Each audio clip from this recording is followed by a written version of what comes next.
Sunayana Nair, and we have with us the calmness personified Tirupathi Karthik, CEO at Napier Healthcare.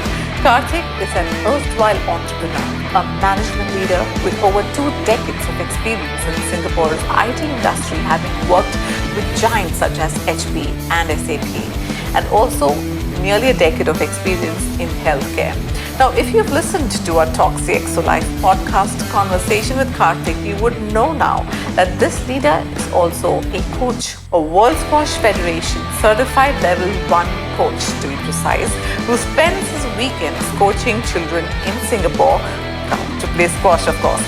Now, while Karthik is a myriad of interests ranging from running, playing cricket, yoga, meditation and Carnatic music, teaching kids to play squash is what this leader derives much pleasure from and is what keeps him sane, as he puts it. Then we weren't going to miss an opportunity to shoot him coaching a student now, were we? And so we landed up at his residential club on a Saturday morning, little knowing though that I would get to be a student too, even if it was just for some minutes. As someone who's always grappled with this irrational fear of balls hurled in the air, coupled with a rather dismal ball sense, I must admit, Karthik's coaching was therapeutic and revelatory. You're getting a glimpse of this crispest nugget in leadership. How leadership isn't as much about calling the shots, but in playing it enthusiastically, fairly, wholeheartedly, while encouraging others to put their best foot forward and cheering all the way. What a shot!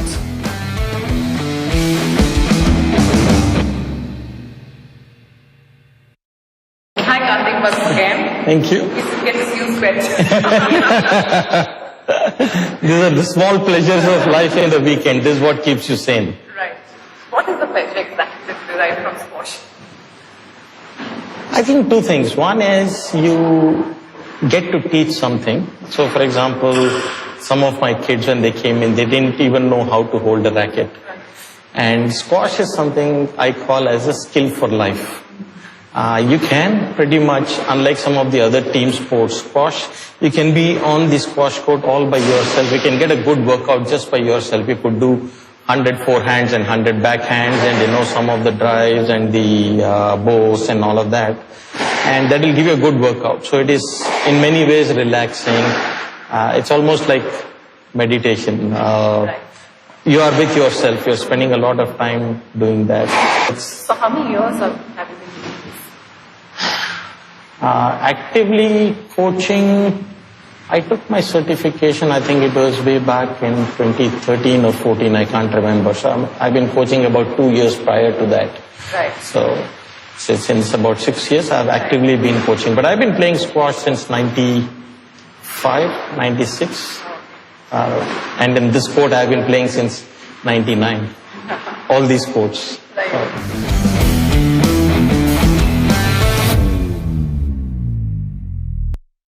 Every sport, I always believe, teaches you something more than the sport itself. It teaches you values. It teaches you some of those things that you may not have had. I think squash is all about what you put in is what you get. And that is true for any sport. That is true for any sport. If you don't practice hard enough, when you drive, the ball has to land at the back of the court and near the corner as much as possible, as consistently as possible. And that comes only by practice. I put in 10 hours, I'll get 10 hours worth of benefit. I put in 2 hours, I'll get 2 hours.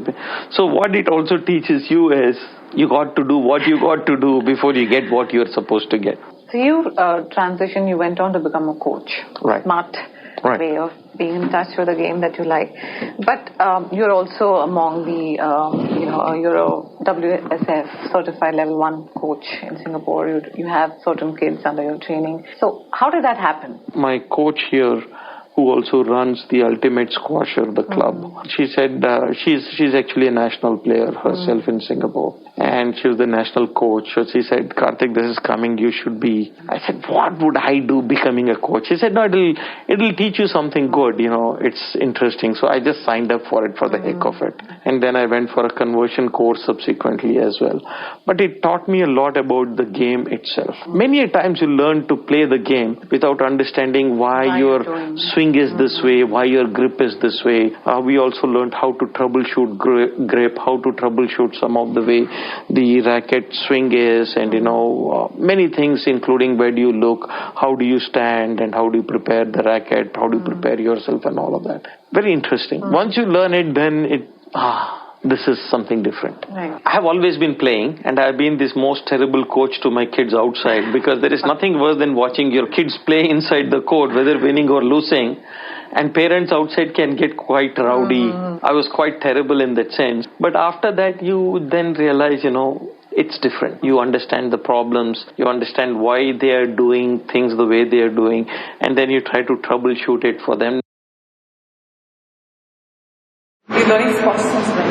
Since almost a year. A year? Last September. With Mr. Karthik. So how has it been? It's been good. I've learned a lot. I've improved a lot. Okay. Yeah. Why did you take up squash? I wanted to learn a new sport. So what sports are you already doing? I run and I used to play table tennis. Okay. And how did you come to know Mr. Karthik? Yeah. My dad and my friends. Okay, thanks. Yeah. And so you've been enjoying it for a year now. Yeah. How would you say you progressed? Well, I know how to hold a racket now, so that's something. Do you intend to pursue it more seriously? Yeah, maybe. We'll see. Yeah. So how many days a week do you practice? How long? I mean, before I didn't used to practice, but then once or twice a week. Yeah. About an hour. Yeah. Okay. So any interesting insight on Mr. Karthik that you'd like to share with us? He's very funny. He's funny. Yeah, quite funny. How does he teach you? He's uplifting and he encourages me, and he lets me take my time. So.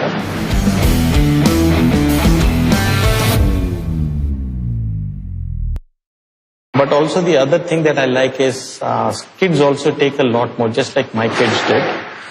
They learn a lot more about life when you are with a coach. The coach is, I don't know whether she said I was kind or something, but I don't think I generally. I'm funny. Okay, yeah, that's something. You need to have that, isn't it? That's something that I tried.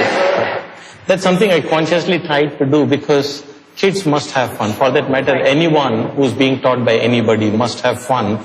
When a child takes up a sport, eventually, at the beginning, I think it's a parent who decides for the child. Eventually, if it has to transform into a passion, it's a child. What is that switch? When does it happen?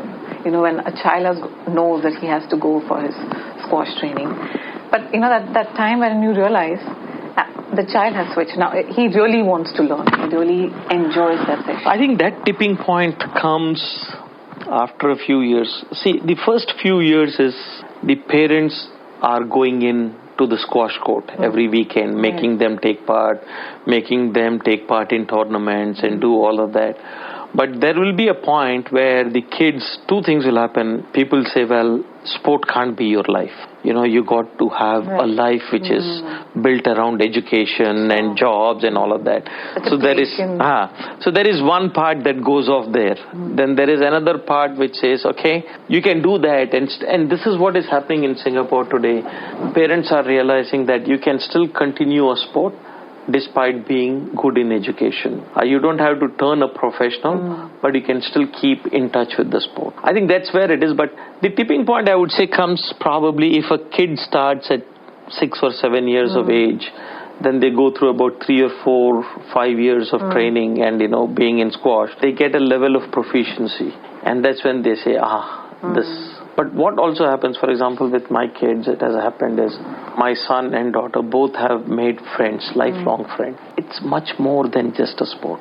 And those are your friendships for life. Those are your friends for life. And that's what a sport gives you.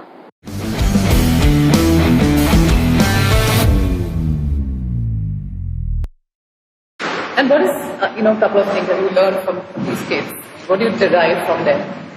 Some of the kids I see, for example, this girl, she's very driven. You see that and you know that this is a person that will do very well in life. At this age, without having been told, without having to be told what to do, they want to do well. So you see some are motivated. At the same time, some are naturally gifted but not that motivated to work by themselves. So you see all these kind of kids and you know that they are our future. It makes you feel good that, you know, you have some helping hand in shaping their future. And you have such a great level of responsibility even at work, being Napier Healthcare. So how do you manage it? You even run squash. You got to do all of that. See, the thing is, if you want to do something, you can make time for it. Right. That's the key point. But if you don't want, you can find 100 ways not to do it. So all that this requires is 1 hour with a kid or a few kids in the class. And I do 2 or 3 such sessions on Saturday. Usually I try to come back on Friday night or Saturday morning so that I don't miss my classes on Saturday. And that usually does it. It's good enough. How do you perceive the whole term of work-life balance? I think it's an overrated concept and a lot of people will kill me for that. The reason is I don't see work as being different from life. You work when there is work, you live life when there is life. So if there is a continuum, then it's all fine. The stress arises only when people say, I want to bucket work at this time and life at this time. And then when you get to one or the other, there is always a conflict at times when something happening at work or something happening in the family, you have to leave work and come back and that gives you stress and all of that. A lot of people take that kind of a stress because you don't want to necessarily strike a balance. I leave it just like that. I leave it as it is. So you live when you live, you work when you work. Right. So weekends, some weekends I can do this, some weekends I can't. If I get stressed about it, then it becomes too difficult. So.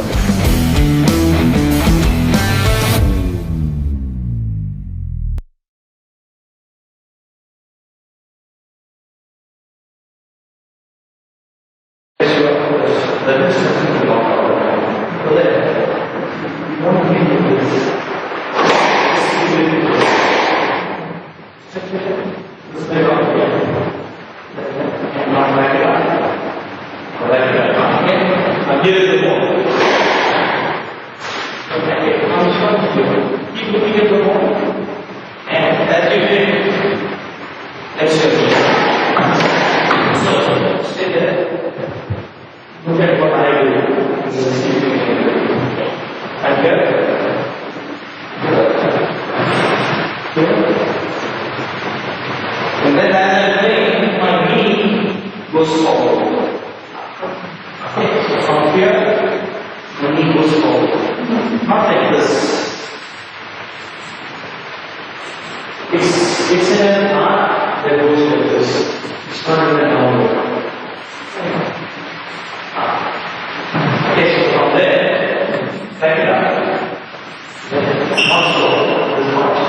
The 40 we can involve. The eye must always be involved. As you come here, the knee moves forward, you hit, and then it goes here. Keep your eye involved. You can't make your eye involved.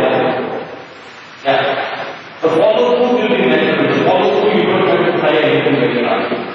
That's as simple. Okay, now, let me do another thing. And see if you can do the ball. Be in that position I told you just now. A little more. Okay, now see if you can get the ball. Okay, that's okay. Now you reach a bigger. Then,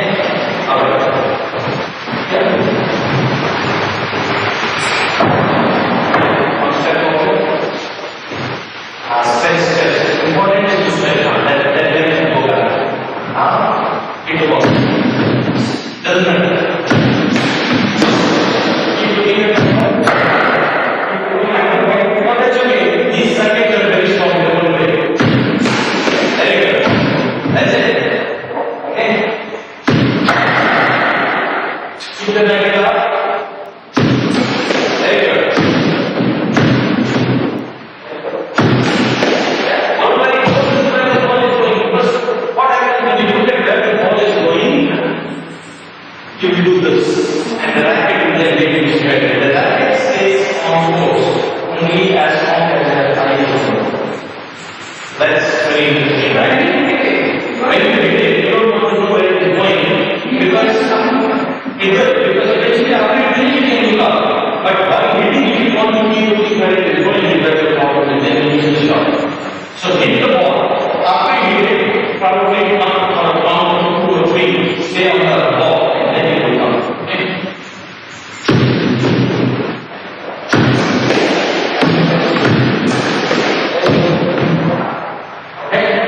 Simple as that.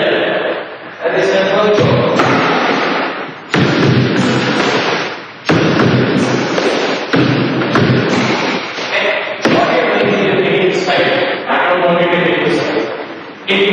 The front wall is there. This has to be, when you present your wrist to the wall, it's like this. You like this. It's like this. It's not like this. Okay. When you do this, then the ball goes on the other side. So keep your wrist flexed. Okay, you can't be moving around. So you will be locking the wrist. So keep the wrist locked. Okay. Go.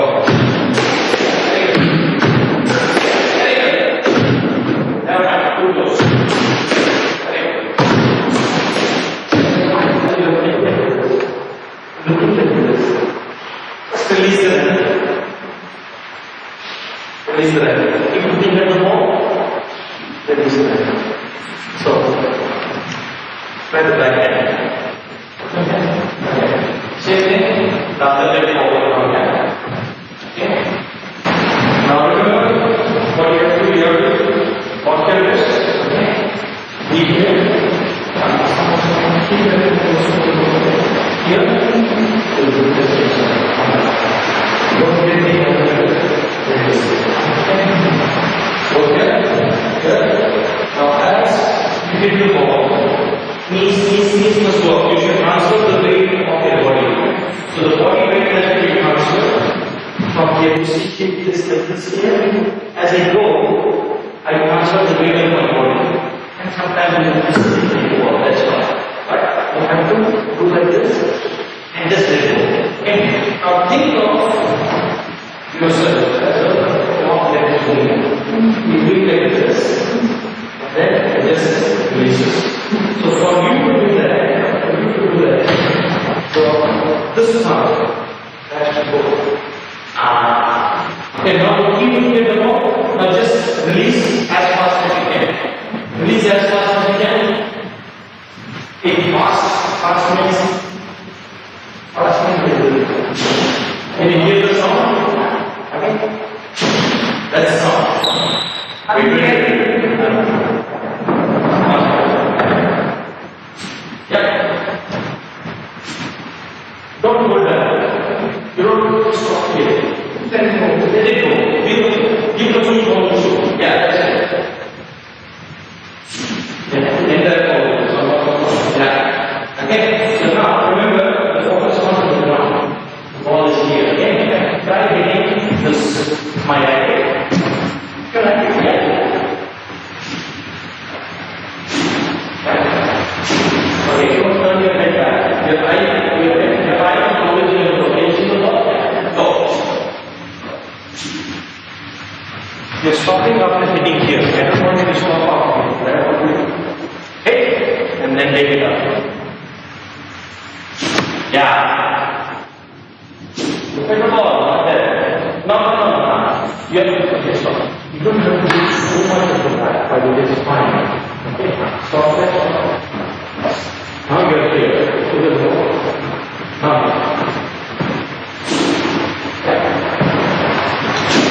Now you see, this is a lot more natural. If this doesn't require you to hit like this, it is natural. It just goes and goes. Stand. Position. Yeah. This one. This leg out. This leg out. Okay. Yeah. Keep that. That's it.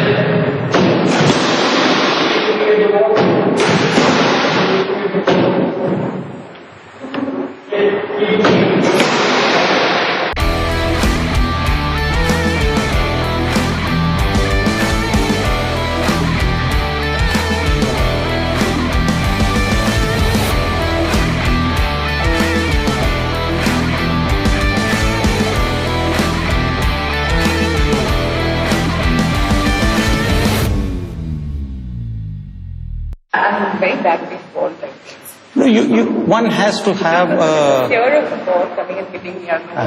but it's a ball sense, right? You just have to have that sense of the ball, where it is landing and how it is likely to come up. So once you get over the initial No, but you're pretty good.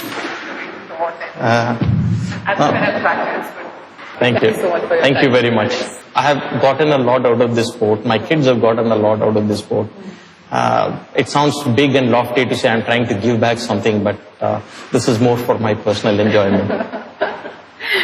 No, not at all. This is selfish. It's very selfish. It keeps me balanced. It keeps me sane. It keeps me away from a lot of stress that it is. Right. And that's good. And I get a little bit of exercise. Such fruitful and lovely innings to you, Karthik. Thank Thank you. you so much.